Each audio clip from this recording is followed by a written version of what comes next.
পার্বত্য অঞ্চলে ধান চাষের জন্য যে পরিমাণ টাকা পয়সা খরচ বা ব্যয় করা হয়, সেই পরিমাণ হচ্ছে কৃষক ফলন পাচ্ছে না। যে পরিমাণ পরিশ্রম করে ধান উৎপাদন করা হয়, সেই পরিমাণ পরিশ্রমের মূল্য কৃষক পাচ্ছে না।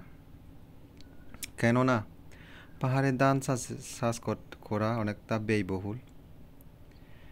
আর বিশেষ কারণ হচ্ছে এখানে প্রায় কয়েক হাজার হেক্টর জমিতে কৃষক যে ধানগুলো উৎপাদন করছেন, সেই সবই নিজের বুদ্ধিতেই যা করতে পারেন। কারণ এখানে কোনো প্রকার সরকারি বা বেসরকারি কোনো সংস্থা বা কোনো কৃষি অফিস থেকে সহযোগিতা দেয়া হয় না। আর পাহাড়ে যে ধানগুলো উৎপাদন করা হয়, সবগুলাই হচ্ছে হাইব্রিড কোম্পানির। যেমনটা ধরেন হীরা 1, হীরা 2, ইস্পাহানি, আরও অনেক কিছু। আমাদের এলাকায় ধানের চাষ বছরে মাত্র একবারই করা হয়। কারণ এই যে ধানের জমিগুলো দেখতে পাচ্ছেন, এগুলো হচ্ছে শ্রাবণ মাসের শুরুতেই কাপ্তাই বাঁধের পানিতেই তলিয়ে যায়। আর পৌষ মাঘ মাসের শুরুতেই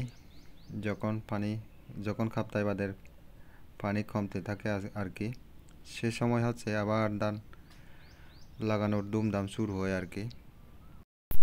আর এই যে ধান ক্ষেতটা দেখতে পাচ্ছেন, এটা হচ্ছে হাইব্রিড কোম্পানির ধান আর কি। হাইব্রিড বলতে এটা হীরা 2।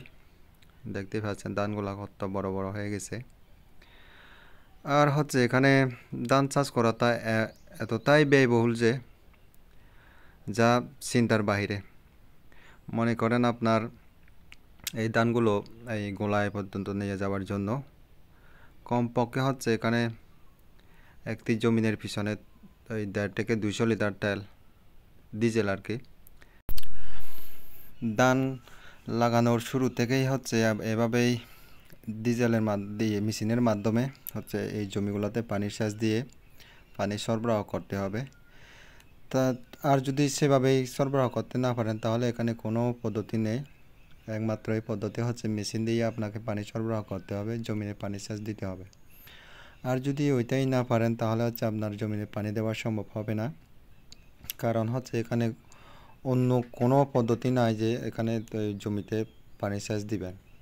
একমাত্র পদ্ধতি হচ্ছে মেশিন দিয়ে হচ্ছে এখানে পানি সেচ দেওয়া লাগে। আর যদি মেশিন দিয়ে পানি সেচ দিতে না পারেন, তাহলে আপনার জমি ধান চাষ করে কোনো লাভ নেই, আপনি ধান চাষ করবেন না। ঠিক এই যে আমার পিছনে যে জমিটা দেখতে পাচ্ছেন, এখানে হচ্ছে সম্পূর্ণ মেশিনের দ্বারাই হচ্ছে পানি দেওয়া হয়।